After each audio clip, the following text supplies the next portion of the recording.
Hi, this is James, also known as Orange and Black Dude. Welcome to the channel. This is a prototype shirt. It was done with fabric marker, but loyal and true since 1998 means, because that's 1998 is when I started classes in Oklahoma State. I went part-time for a couple of years in there, so that's why it took me 6 years, but I graduated in 2004. Now, hat, check. Research, check, and drink. I saw this at Walmart earlier today. Honestly, I haven't tried it yet. And obviously, it's carbonated. So, let's see what it's like.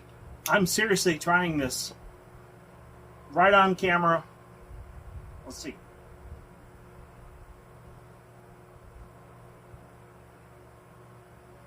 That's actually really good considering it was only $1. So, good. I bought 5 of them. I'm glad I like them. All right, let's get to the topic. As you know, I started this channel. I was influenced by Golden Blue Dude. And yes, I like the guy. He's got a lot of passion. He's got a lot of zeal. And he's wrong about something. He keeps talking about these 20-team mega conferences, or super conferences as he calls them.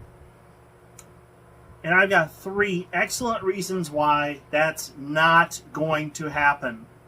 As much as I like you, Golden Blue Dude, not going to happen.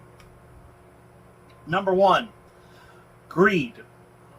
Now, you'll say, by the way, I'm a hospital chaplain during the week, so I'm a minister, but my undergraduate degree was in marketing.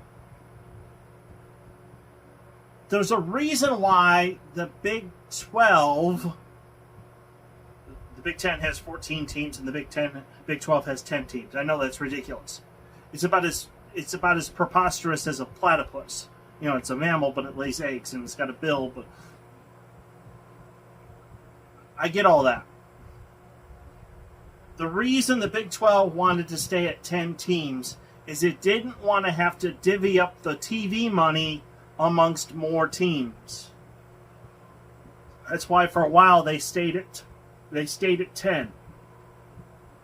Now when OU and Texas left, they realized, hey, we got to do something. We have to be proactive. So that's why they brought in UCF, Cincinnati, BYU, and Houston.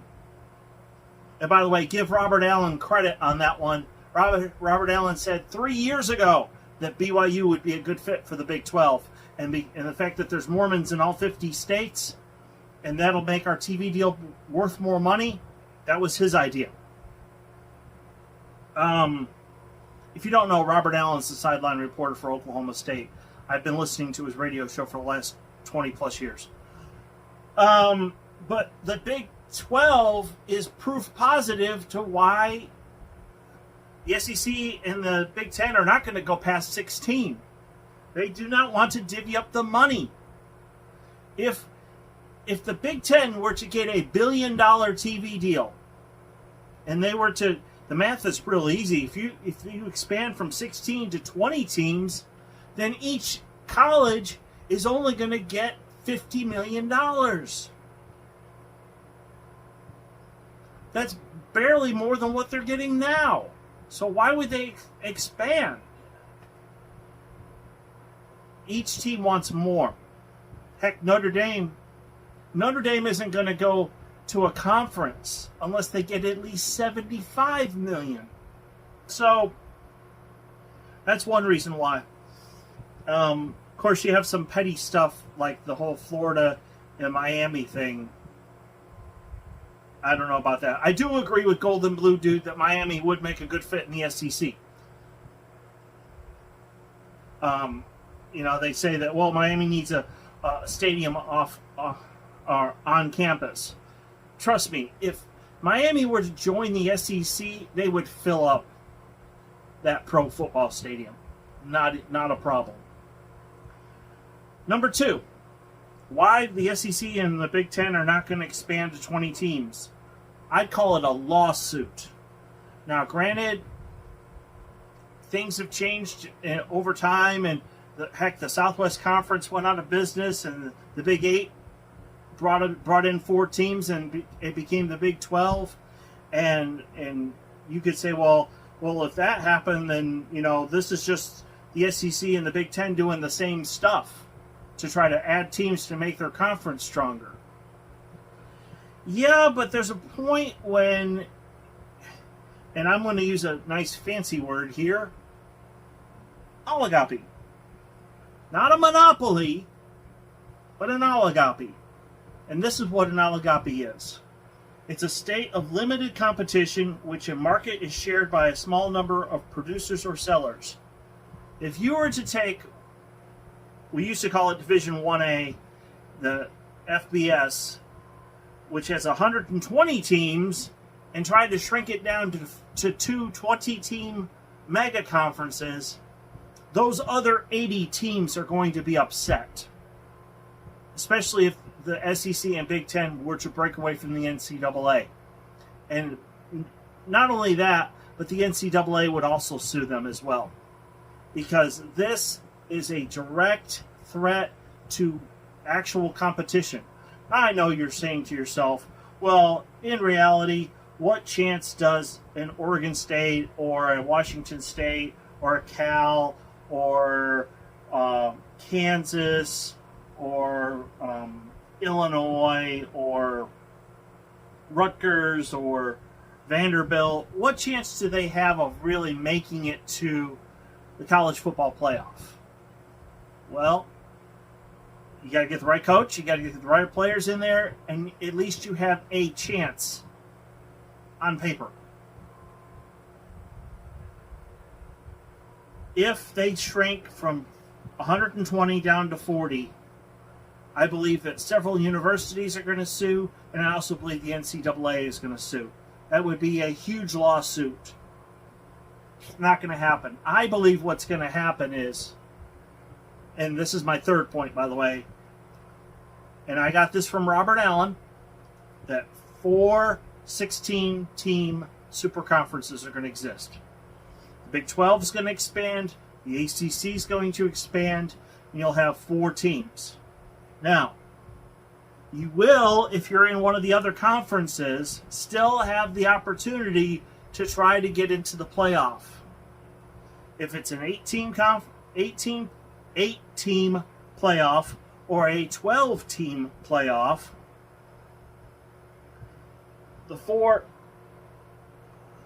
I would do the 8-team playoff personally, and the 4 conference champions get the home team. The first round would be played at home. They would get home field advantage.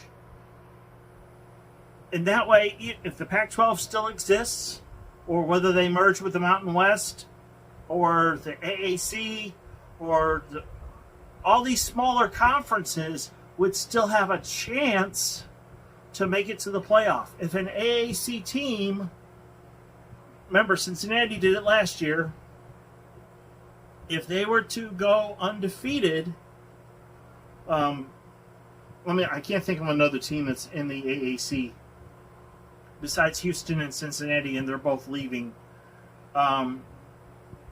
Memphis. Memphis hasn't been officially asked to join the Big 12 yet, and I do emphasize the word yet. But let's just say Memphis goes undefeated. As long as they're in the top 12, if there's a 12-team playoff, and the top 4, the 4 conference champs get a bye, then Memphis would get into the playoff, and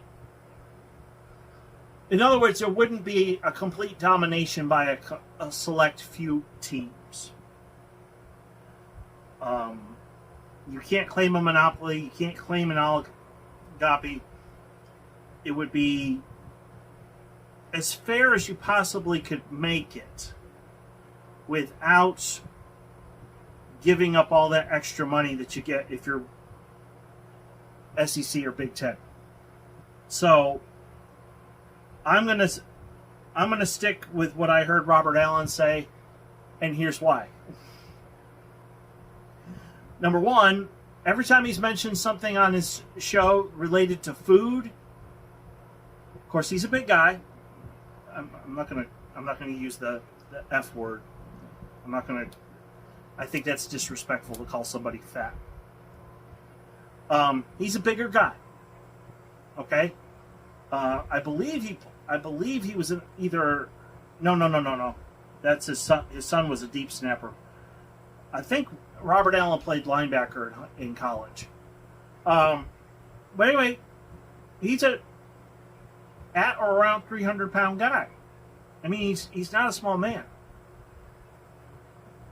But every time he's told me something that's good to eat, and I went and checked it out, he was right. Okay? It was Robert Allen that made the prediction about BYU and said they would be a good fit in the Big 12. And essentially he referred to them as a poor man's Notre Dame because there's Mormons in all 50 states. Now, that doesn't quite reflect in the TV rankings or the ratings now, but if you put BYU games on a bigger network and give them better time slots, I believe you're going to see more Mormons watch BYU games. So, because of those three reasons, I have to say no, I don't believe that there's going to be a 20-team mega conference. Now, what if I'm wrong? Well, here's what I suggest you do. Whether you're a fan or an alum of Oklahoma State, or you're a fan or an alum of another team, you stay loyal and true to your team. If by some crazy reason, and I do believe, honestly, if the SEC were to expand, Oklahoma State would have to be one of the top ones to go after. It would either be Clemson, Miami, Florida State, or Oklahoma State. If they decided to go to 20, it'd probably be all four. But whether they get sucked up into the Big Ten, or if they get pulled into the SEC, or if they stay in the Big 12, and the Big 12 somehow gets dropped down, and I mean, let's just pretend that the SEC and the Big Ten did break away, and then those two conference champions met and created their own version of the Super Bowl in college. And let's just say the lawsuit fails, and the rest of what's considered what used to be Division I has their own championship. Great. All that means is that we have a better chance of winning a national championship. Because quite frankly, with the exception of OU, and they're going to the SEC, nobody in the Big 12 has been as dominant over the last 15 years than Oklahoma State has. No team in the Pac-12 has been as consistent, except for Oregon. I'll give Oregon credit for there. Except for Oregon, nobody has been as consistently a winner as Oklahoma State has. And then you got in the ACC, Clemson. Yeah, they've done consistently better than Oklahoma State, but that's the only team in the ACC that has.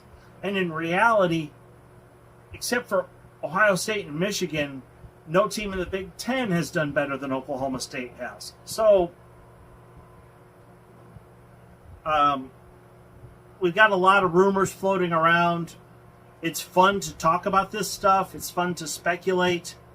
But I've listened to Robert Allen for the last 20 years, plus years. I started listening to him in 1999. I was a sophomore in college. So I'm just going to go with that. And if I'm wrong, I'm wrong. Either way, I'm loyal and true. I'm an Oklahoma State grad, and I'm going to keep rooting for my team. But hey, in less than 4 weeks, we got a new football season, and we're going to have a lot of fun watching some games. So I hope you had a great day, and try to stay cool. My AC's still not working, and it really stinks here. So anyway, have a great day. Bye.